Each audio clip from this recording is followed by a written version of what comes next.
Peace and love, family. Peace and love. It's your boy Chris Enlightened coming back again with some more spiritual biddles. And today I'm going in on debugging the code to your reality. Ooh, this is a good one, family. This is a good one. This is a truth. Debugging the code to your reality. Man, the first time I came up with this concept was when I was 19. I left my home state of Ohio to go down to Decatur, Georgia. Shout out to the Decatur, Georgia, to go to DeVry for programming.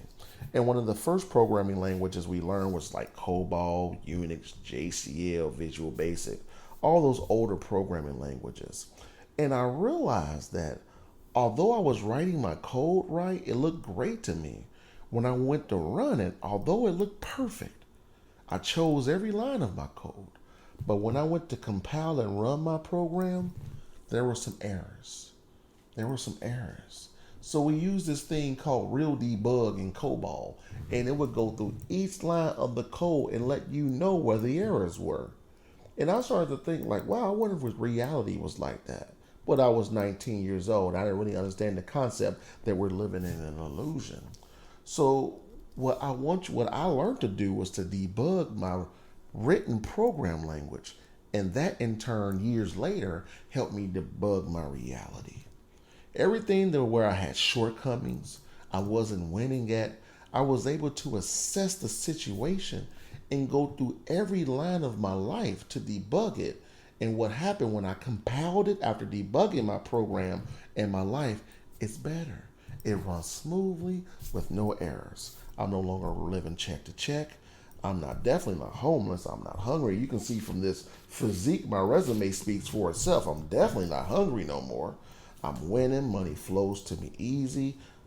I'm with the love of my life for 25 years. My relationships are stronger. I'm growing spiritually. It's because I debug my reality code. And you must debug your reality code. Too many people are accepting the code that they created for them as finite. And that's not true. No one gives you the code. You create the code yourself.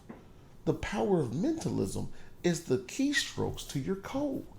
Whatever thing with any and everything that you want and any and everything that you currently have, you first thought of. When you wake up in the morning and brush your teeth and get dressed, you don't just magically put on clothes.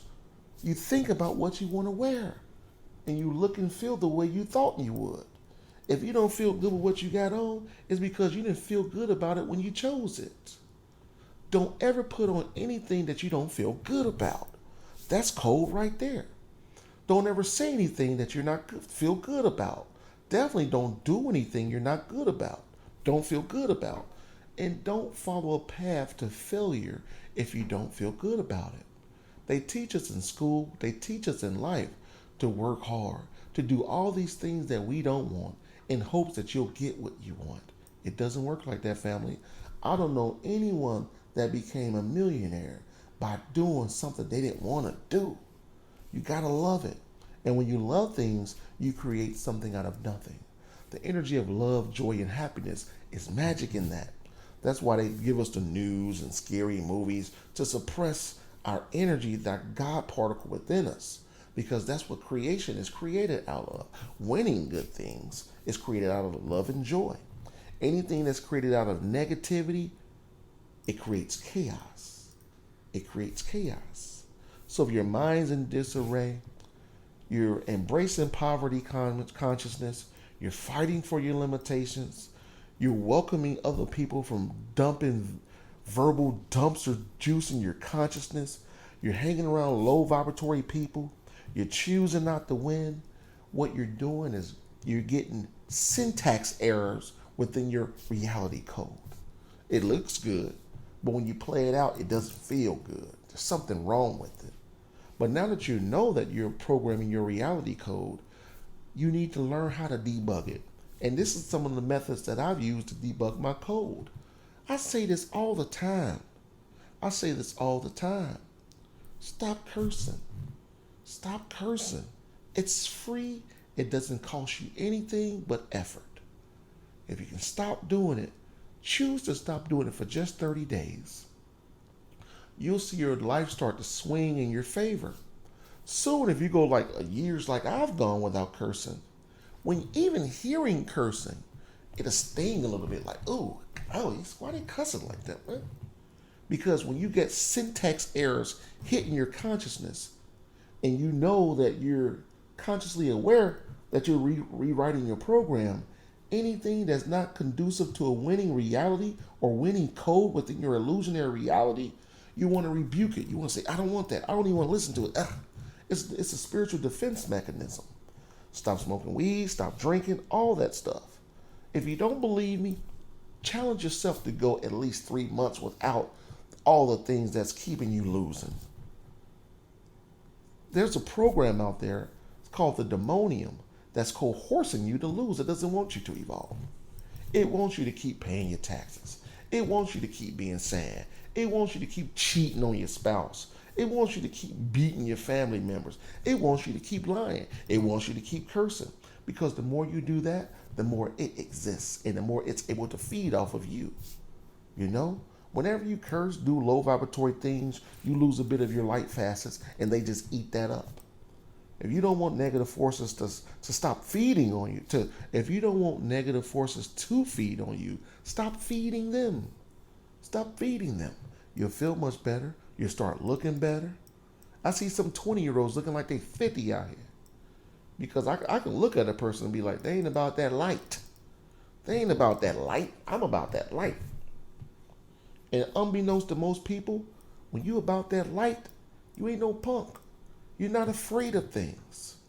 Because when you're afraid of things, you create a bridge for things to scare you to find you. You know? The energy of fear, the energy of fear, family, it's real. You ever wonder how bullies know who to bully? Because they can sense it. The consciousness within them that needs to feed off of other people's fear lets them know subconsciously who to beat and who to bully. They don't know, I can bully them, I can bully them. They don't know. But the energy within them, the entity that's within them that's coercing them to bully lets them know. But when if you're a warrior, you about that light, I don't have those problems. I look a bully dead in the eye and tell him, man, you better go on about that, man. I ain't having that here. You can be a spiritual warrior, family. We need spiritual warriors out there. You can be out there smacking spirit and people, but you got to be able to stand up for yourself spiritually when the time arises. So these are some things that you can do to debug your program. Being about that light, focus on winning, brainwashing your subconscious mind with a bunch of winning juice and energy, learning divine prayers. Learning divine prayers. And these are all free tools. Doesn't cost you anything. These are all things that you can do for the free that will help you win, family. But it's up for you to choose. Taking in sunlight. Everything I talk about has a foundation on taking in sunlight. All you gotta do is close your eyes, breathe in deep, do the breath of 7. If you don't know what the breath of 7 is, go back and look at my videos, the breath of 7. Taking in that sunlight, drinking it with your pineal is going to give you the light, the high vibratory consciousness and information from the creator that you need to win. Okay, family? So learn to debug your program. The way I debug my program is different from the way you'll debug yours. But you have to work with it, okay, family? And everyone's program is different. There's no one program that everyone follows. We create the tapestry of our own reality through the programs that we create for ourselves. And the program that you created may have some limitations in them, but the limitations help you evolve once you break those challenges, once you overcome those challenges, family. If you find yourself doing the same thing over and over, failing the same tests over and over, it's time for you to choose to no longer want to take the test and evolve past the need to take those tests. So on that note, family, peace and love. Winning!